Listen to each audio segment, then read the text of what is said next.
अस्सलाम वालेकुम दोस्तों, welcome back to my channel Kashif Khan vlogs UK. उम्मीद है आप खैरियत से होंगे, खुशबाश होंगे। अल्हम्दुलिल्लाह मैं बिल्कुल ठीक ठाक हूँ, खैरियत से हूँ।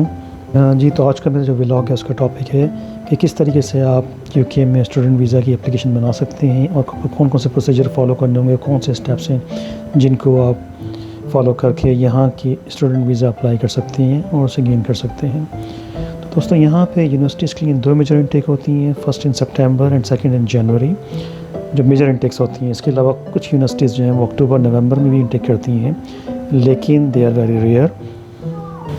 तो first of all you need to find the right university for you and the right location. अपने स्टडी के पॉइंट ऑफ व्यू से कि आप किस एरिया में स्टडी करना चाहते हैं, इधर आपका बैकग्राउंड आर्ट्स का है, इंजीनियरिंग का है, मेडिकल का है या कॉमर्स का है, तो इसके ज़रिए फिर आप आइडेंटिफाई करें पहले अपना राइट कोर्स। क्योंकि अगर आप यहाँ पे मास्टर्स के लिए आना चाहते हैं तो मास्टर्स कोर्सेज़ के लिए आपको उसका एक डिफरेंट प्रोसीजर है और आपको राइट कोर्स आइडेंटिफाई करने होंगे।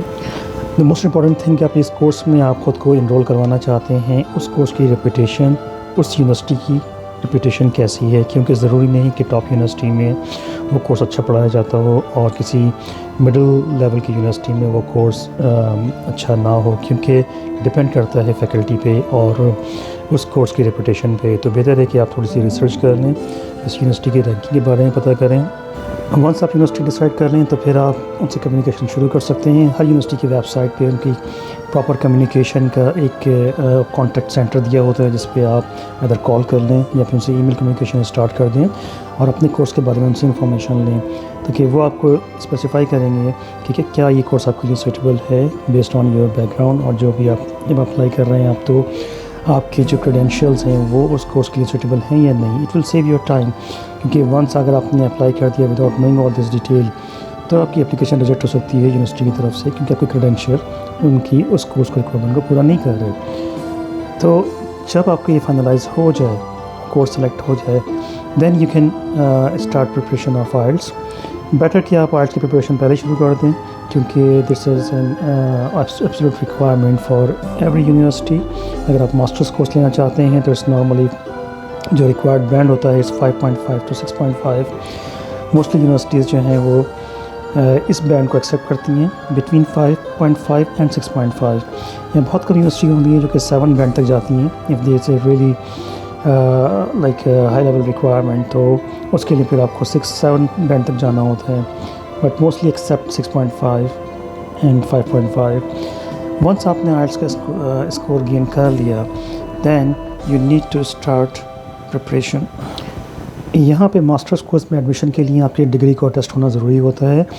Again it depends on your university के जहाँ से आपने ग्रेजुएशन की है, तो क्या वो यूनिवर्सिटी की डिग्री जो है वो अटेस्टेशन रिक्वायर्ड है उसको या नहीं। It's better to check with Higher Education Commission in Pakistan और रिस्पेक्टिव अथॉरिटीज़ इन इंडिया और इन बांग्लादेश कि वो अटेस्टेशन यहाँ पे कौन सी रिक्वायर होगी। तो ये काइंडली चेक कर लें, क्योंकि अगर आपने विदाउट अटेस्टेशन अपनी डिग्री सबमिट की यूनिवर्सिटी को, तो अगेन आपका एडमिशन रिजेक्ट हो सकता है, क्योंकि वो अटेस्टेशन उनकी रिक्वायरमेंट को पूरा नहीं कर रही। अपनी डिग्री के साथ साथ अपने मार्कशीट्स को भी आप अटैच करवा लीजिए, क्योंकि ये आपको सबमिट करनी होंगी। क्योंकि आपके जमा किए गए डॉक्यूमेंट्स की बुनियाद पे और आपके आइल्स के स्कोर के बेसिस पे यूनिवर्सिटी आपको इशू करती है letter, which could be conditional और अनकंडीशनल। कंडीशनल लेटर ये होता है कि अगर कोई डॉक्यूमेंट्स में डिफिशेंसी है या उनकी पार्शली कोई इनकी रिक्वायरमेंट फुलफ़िल नहीं हो सकी, तो फिर वो आपको कंडीशनल लेटर इशू करते हैं, और अदरवाइज़ वो आपको अनकंडीशनल लेटर इशू करते हैं अगर एवरीथिंग इज़ फुली सेटिस्फैक्ट्री। इसके बाद फिर आपका होता है pre cast interview. Pre cast interview basically cast stand for confirmation of acceptance for studies. तो प्री कास्ट इंटरव्यू आपका बेसिकली कास्ट इशू करने के लिए होता है। Cast letter is very important. ये इशू जब होता है जब आप यूनिवर्सिटी के डिपॉजिट सबमिट कर चुके होते हैं, क्योंकि डिपॉजिट नॉर्मली 30 to 40% होता है यूनिवर्सिटी की टोटल फ़ीस का। It also varies from university to university. लेकिन कास्ट लेटर जो है it's just like a sponsorship letter from the university, क्योंकि इसी बेसिस पे आपको वीज़ा एप्लीकेशन बनानी होती है। क्योंकि आपको कास्ट नंबर एक कास्ट लेटर पे मेंशन होता है और ये नंबर ही आपका रेफ़र होगा आपकी वीज़ा एप्लीकेशन में। तो तमाम इंटरनेशनल स्टूडेंट्स को कास्ट लेटर इशू किया जाता है यूनिवर्सिटी की तरफ से। आपको ये बताता चलूँ कि जब आप डिपॉज़िट सबमिट करते हैं, अपना बैंक स्टेटमेंट सबमिट करते हैं, तो आपके पास इतने फ़ंड्स होने चाहिए आपके बैंक स्टेटमेंट में कि आपका डिपॉज़िट सबमिट होने के बाद भी आपके पूरे साल के एक्सपेंसेस कवर हो सकें। क्योंकि यूनिवर्सिटी को ये चीज़ कंफर्म करना ज़रूरी होती है कि जो भी स्टूडेंट आ रहे हैं उनके पास इतने फ़ंड हैं कि वो अपने एक्सपेंसेस बेयर कर सकते हैं। क्योंकि अगर आप इट डिपेंड्स कि आप लंदन में यूनिवर्सिटी में अप्लाई कर रहे हैं या आउट ऑफ लंदन है, क्योंकि लंदन के expenses is little bit higher than rest of the UK. तो लंदन के एक्सपेंसेस नियरली 1100 समथिंग होते हैं पर मंथ के। तो वो आपके फ़ंड्स में आपके जो बैंक स्टेटमेंट उसके अंदर मेंशन होना चाहिए कि आपके पास पूरे साल के फ़ंड्स मौजूद हैं। फॉर एग्ज़ाम्पल अगर आप विद इन लंदन रहना चाहते हैं तो नियरली आपके पास 11,000 पाउंड्स आपके अकाउंट में शो हो रहे हों कि आपके एक्सपेंसेस बेयर करने के लिए आपके पास सफिशेंट अमाउंट मौजूद है। Once you receive the CAS letter, now you are able to apply your visa application, क्योंकि ये CAS letter is just like a sponsorship letter और इसका जो रेफरेंस नंबर है वही आपका वीज़ा एप्लीकेशन में आपको रेफ़र करेगा आपकी तमाम डिटेल्स को। तो जब आप अप्लाई करें वीज़ा के लिए तो फिर CAS लेटर को आप इसमें अटैच करेंगे, अपना वीज़ा, अपना पासपोर्ट, वैलिड पासपोर्ट की कॉपी और साथ में तमाम relevant documents such as your bank statement, आपके ट्रांसक्रिप्ट्स और one more thing which is your TB test. ये TB टेस्ट आपका जो है वो भी इसकी प्री रिक्विजिट है जो कि आपको अपनी वीज़ा एप्लीकेशन में सबमिट करनी होगी। There are few think TB centres जो कि ये टेस्ट कंडक्ट करते हैं और ये यूके से ऑथोराइज़ होते हैं। इंडिया पाकिस्तान में आप इनको लोकेट कर सकते हैं गूगल के थ्रू। तो इसका रिज़ल्ट आपको, नेगेटिव रिज़ल्ट आपको अपना अटैच करना होगा अपनी वीज़ा एप्लीकेशन के साथ।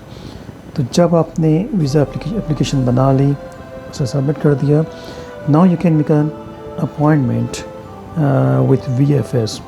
VFS is just required for your biometric.